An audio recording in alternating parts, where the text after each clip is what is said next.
ಅದು ಬಿಡುದು ಅದು ಮುಂದದು. ಆದ್ರೆ ಮೊನ್ನೆ BJPಗೆ ನಾವು ಓಟ್ ಹಾಕಿದ್ದೆ, ಅದಕ್ಕೆ ಹಾಕಿದೆ. ನಾ ಯಾವ ಪಕ್ಷದಿಂದ MLA ಇದನ್ನ ಹಾಕಿನಿ, ಅದಕ್ಕೆ ವೇದಿ ಹೊಡ್ಕೊಂಡವ್.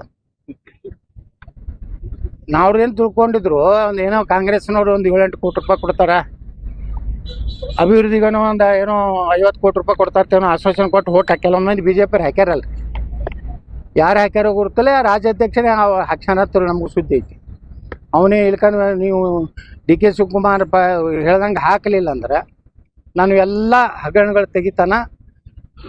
ವೋಟಿಂಗ್ ಆದ ಮ್ಯಾಗ ವಿಪ್ ಇಶ್ಯೂ ಮಾಡ್ತಾರೆ. ರಾಜ್ಯಾಧ್ಯಕ್ಷರು ವೋಟಿಂಗ್ ಆದ್ಮ್ಯಾಗ ಯಾರು ವಿಪ್ ಇಶ್ಯೂ ಮಾಡ್ತಾರೆ? ವೋಟಿಂಗ್ಗಿಂತ ಮೊದಲು ವಿಪ್ ಇಶ್ಯೂ ಮಾಡ್ತಾರೆ. ಅವ್ರು ವಿಪ್ ತಗೊಳ್ಳಿ, ಅವ್ರ ಮನೆಗೆ ಹೋಗಿ ಹಚ್ತಾರೆ. ನೀವು ಅಧ್ಯಕ್ಷ ಅಲ್ಲಿ ವೋಟ್ ಹಾಕಿ ಬರ್ತಾರೆ, ಅಲ್ಲಿಂದ ವಿಪ್ ಬರ್ತಾರೆ. ಅಂದ್ರೆ ಭಾರಿ ವ್ಯವಸ್ಥಿತವಾಗಿ DK ಶಿವಕುಮಾರ್ಗೆ ಸಹಾಯ ಮಾಡಲಿಕ್ಕೆ ಈ ರಾಜ್ಯಾಧ್ಯಕ್ಷ ಅತ್ಯಂತ ನಾಚಿಕೆಗೇಡಿ ಕೆಲಸ ಈ ರಾಜ್ಯದಲ್ಲಿ ಮಾಡ್ಯಾರ.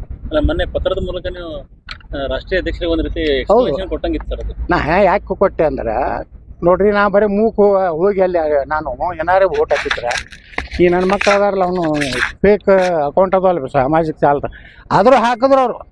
ಯತ್ನಾಳರು ಕಾಂಗ್ರೆಸ್ಗೆ ಹಾಕಿದ್ದಾರೆ ಅನ್ನೋ ಸಂದೇಹವಿದೆ.